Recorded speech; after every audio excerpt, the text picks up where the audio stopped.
떠도는 여러분의 고견을 떴습니다. 오늘 떡평은요, 봉두환 씨에 관한 건데요. 봉두환 씨가 본 박정희 대통령입니다. 일단 그대로 읽어드립니다. 1964년 서독 방문을 마치고 귀국하면서 우리 밥 비벼 먹을까 하는 어느 시골 농부 같았던 박정희 대통령이 내가 죽고 나면 내 무덤에 침을 뱉어라 하는 대목을 두고 하염없이 눈물만 흘린 봉두환 앵커. 봉두환 앵커는 박정희 정부 때인 1970년대 동양방송에서 안녕하십니까 봉두환입니다 라는 시사 프로그램 진행자로 권력자에게도 쓴소리를 마다하지 않는 봉두환 씨가 최근 펴낸 자신의 회고록에서 박정희 대통령과 유경수 여사의 에피소드를 소개했다. 그는 1961년 5.16 혁명으로 집권한 박정희 대통령이 시골 농부 같은 대통령이었다고 회고했다. 어느 날 유경사의 연락을 받고 청와대를 방문한 봉두환 앵커는 유경수 여사와 세상 돌아가는 이야기를 나누다가 자리에서 일어나려는데 때마침 박정희 대통령이 들어오셔서 깡패가 여기 왔구만. 오래간만이요 봉두환 씨. 아이고 안녕하십니까 대통령 각하 하면서 인사를 하였다. 까칠한 방송 기자를 깡패로 애들러 말한 것이다. 유 여사는 대통령에게 자리를 권하며 그동안 나누었던 대화를 대수롭지 않은 말투로 간략하게 전했다. 봉두환은 유 여사가 잠시 자리를 비운 사이 시국 현황에 대해 몇 가지 얘기를 하고 자리를 뜨려 하자 박 대통령이 저녁이나 같이 하자고 하고 가지 봉두환 씨. 그러자 봉두환은 예 하고 앉았더니 우리 식구들하고 저녁 식사나 같이 해요. 봉두환이 같이 한 대통령과의 식사는 온 가족과 함께한 자리였다. 대통령의 딸 근혜와 근령은 먼저 청와대 2층 가족 식당에 앉아 있었고 아들 지만이가 헐레벌떡 뛰어와 자리에 앉으며 대충 인사하는 것을 보고 야 무슨 인사를 그리 하니 손님한테. 대통령의 호통에 지만은 다시 일어나 정중하게 인사를 하는 것이었다. 저녁상은 놀라울 정도로 간소했고 대통령이 좋아하는 씨바스 리갈 한 병을 따놓고 서로 주거니 받거니 술을 마셨다. 얼큰해진 대통령이 봉두환에게 한마디 했다. 우리 같이 밥 비벼 먹을까? 봉두환 씨는 정말 애국자인 것 같아. 예, 아니 각하께서 무슨 항공한 말씀을. 봉두환은 그날 몹시 취했다. 거나하게 취했을 때 박 대통령이 불쑥 말했다. 우리 여기 밥 비벼 먹을까? 네 좋습니다. 박 대통령과 함께 한솥밥 먹듯이 남은 푸성기와 나물 등을 한 그릇에 섞어 맛있게 밥을 비벼 먹었다. 봉두환은 박 대통령의 서민다운 모습에 다시 한번 놀랐다. 밖에서는 독재자로 욕을 먹었지만 옆에서 본 대통령은 여느 서민과 다름이 없었다. 봉두환은 농부 같은 순수함을 보이고 인간적으로 사람을 대하는 박 대통령의 모습을 결코 잊을 수가 없다고 회고했다. 봉두환이 다시 청와대 초대를 받았을 때에는 유경수 여사가 문세광의 흉탄의 세상을 떠난 후였다. 박 대통령은 창문 커튼을 걷어올리고 창밖을 바라보고 있을 때 안녕하십니까 각하 봉두환입니다 하니 여기가 방송국인가 그래? 그리 앉아 별거 없지. 봉두환 씨 방송 비판 잘 듣고 있어요. 우리 무작정 비판만 하는 사람들이 있는데 봉두환 씨는 비판은 신랄하게 하지만 내가 보기엔 나라 걱정이 배어 있어서 좋아요. 이렇게 한참 세상 돌아가는 이야기를 하다가 대통령이 자리에서 일어서며 점심 식사하고 가세요 라고 했지만 안주인 없는 식탁은 허전하기만 했다. 간소한 식탁엔 포도주 한 잔, 국수 한 그릇, 인절미 한 접시 놓여 있었다. 국수는 그렇다 쳐도 인절미는 좀 의아했다. 이게 웬 떡입니까? 마침 오늘이 우리 집사람 생일이어서 임자를 불렀지. 그 사람이 생전에 봉두환 씨를 좋아해서 말이야. 떡도 좀 들어. 봉두환은 가슴이 뭉클했다. 그러면서 갑자기 눈시울이 뜨거워졌다. 청와대 안에 야당을 자처하면서 국민 노릇 해먹기 힘들다는 내 말에 항변하고 호소하던 유경수 영부인의 모습을 봉두환은 아직도 잊지 못한다고 했다. 1979년 11.6 사태로 박 대통령은 김재규의 흉탄에 서거했다. 봉두환은 박 대통령이 동작동 국립묘지 유경수 여사 옆에 묻힌 다음 날 새벽 4시 통행 금지가 풀리자마자 부인과 함께 동작동 국립묘지로 가서 박 대통령 묘지 앞에서 큰절을 하고 기도를 드리면서 그동안 철없이 굴면서 시도 때도 없이 신랄한 비판과 비난을 퍼부은 속 좁은 저를 너그러이 받아주시고 용서해 주십시오 하고 큰절을 올리고 무덤을 바라보는 두 눈엔 뜨거운 눈물이 가득 차 있었다. 평소에 내가 죽고 나면 내 무덤에 침을 뱉어라고 한 박 대통령 묘 앞에서 봉두환 부부는 하염없는 눈물만 뿌리고 돌아왔다. 봉두환은 박정희 대통령을 만나면 만날수록 인간미를 느끼게 하는 사람이었다며 독재자라기보다는 시골 면장 같기도 하고 어떤 때는 초등학교 담임선생 같은 인상을 풍기는 아주 인간적인 모습으로 마음속에 각인돼 있다고 회고했다.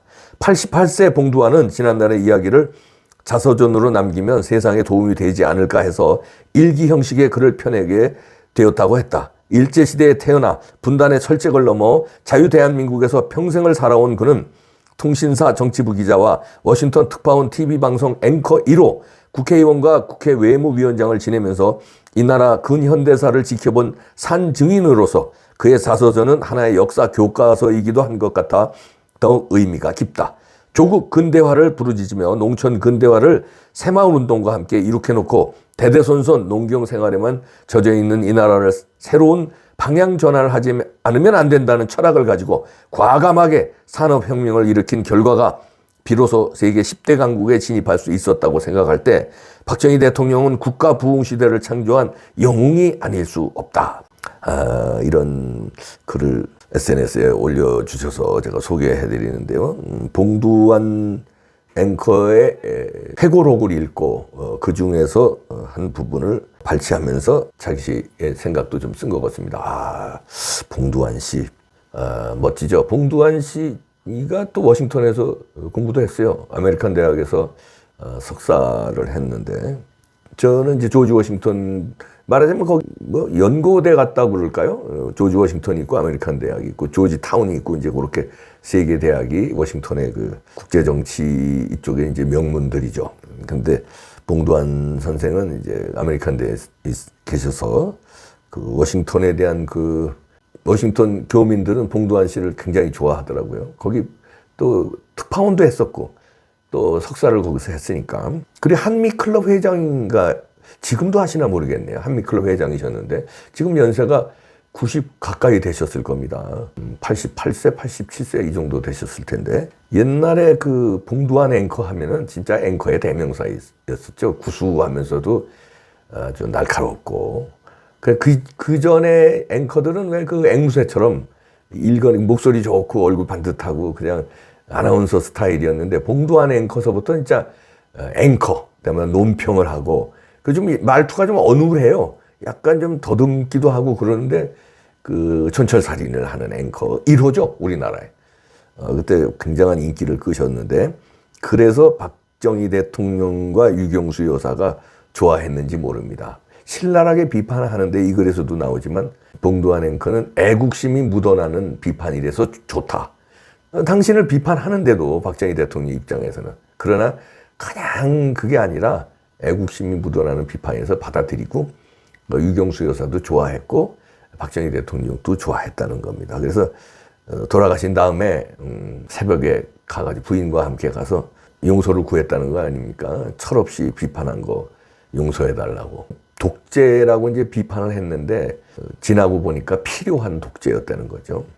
나라를 반듯하게 만들기 위한 일부분의 강제가 이제 요구되는 부분. 그렇지 않았으면 그냥 내버려 뒀으면은 우리나라가 이렇게 됐을까요? 5,000년 역사에서 이렇게 잘 산 적이 한 번도 없는 나라가 무슨 뭐 위대한 나라라고 그렇게 됐을까요? 위대한 지도자를 만났기 때문에 이승만 대통령의 위대한 통찰력으로 자유민주주의로 건국을 했고 박정희 대통령의 철학, 비전으로 우리도 잘 살 수 있다. 우리도 강국이 될 수 있다. 그래서 다소의 그 강압, 그 절제가 필요했기 때문에 우리 국민들을 독재자 소리 들어가면서도 이렇게 만드는 거 아닙니까? 상당히 지금 보면은 봉두환 선생님은 뭐 이 회고록에서 이런 얘기하면서도 박정희 대통령에 대한 존경심이 그때는 비판했지만 존경심이 아주 그 회고록에 묻어 나오는 거죠. 봉두환 앵커뿐입니까? 우리 그때 철딱선이 없는 국민들 얼마나 많이 비판했어요. 대학생들 뭣도 모르고 그냥 독재다 이러고선 데모들 가끔 하고. 그런데 지나고 나니까 위대하니까 그때 데모했던 사람들이 지금은 다 박정희 대통령을 존경하잖아요. 그때 대학생들, 그때 또 넥타이 부대들 3355 모여서 뒷담화 독재가 어쩌고 저쩌고 주접들을 떨고 그러잖아요. 그런데 그분들 박정희 대통령 시절에 살았던 분들은 그때 비판을 했지만 지금들 다 박정희 대통령 존경합니다. 왜냐하면 겪어봤으니까. 박정희 대통령 때문에 이렇게 됐구나를 아니까. 그런데 그거 뭣도 모르는 겪어보지도 않은 애들. 그러니까 지금 뭐 한 30대, 40대는 사실 박정희 대통령 때 겪은 게 아니에요. 초등학교도 안 다니는 나이에 살짝은 겪었는지 뭐 그때 뭘 알아. 최소한 박정희 대통령 때 고등학교 이상, 고등학교, 대학교, 그다음에 성인 된 사람들은 박정희 대통령을 거의 다 존경합니다. 그때는 근데 비판들 했지. 봉두한 앵커만이 아니라. 그런데 지금 그걸 모르는 애들은 그냥 전교조 애들 교육받아놓고 아무것도 모르고 독재자로 박정희 대통령을 비하하거든요. 저는 그래도 겪었잖아요.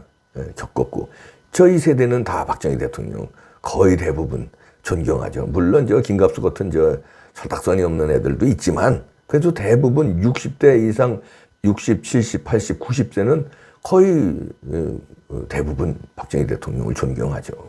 근데 그분들이 대부분 또 어렸을 때 젊었을 때는 비판했던 사람이야. 저도 뭐 일부분 비판했었어요. 그때 뭣도 모르고. 왜냐면 우리 뭐 누나 그다음 뭐 주변의 사람들이 뭐 독재 어쩌고 저쩌고 하니까 뭣도 모르는 고등학교 때 뭘 알아요. 그러니까 뭐 독재자인가 보다 뭐 그렇게 했었죠. 가끔 또 데모도 일어나고 이러니까.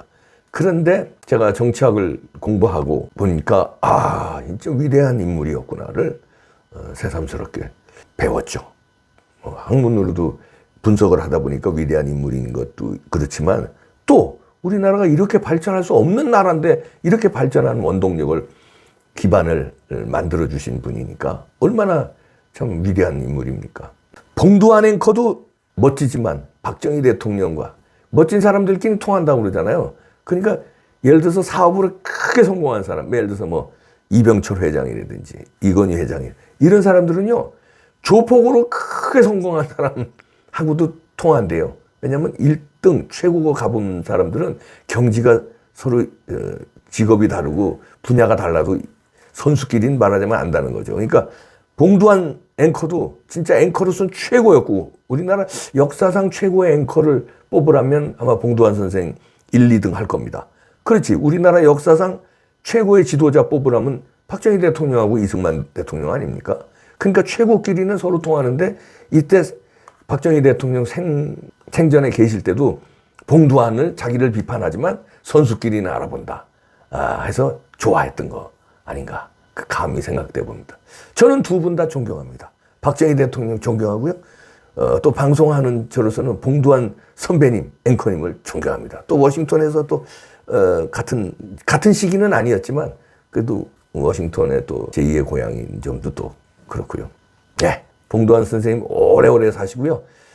두 분 다 존경합니다. 충성!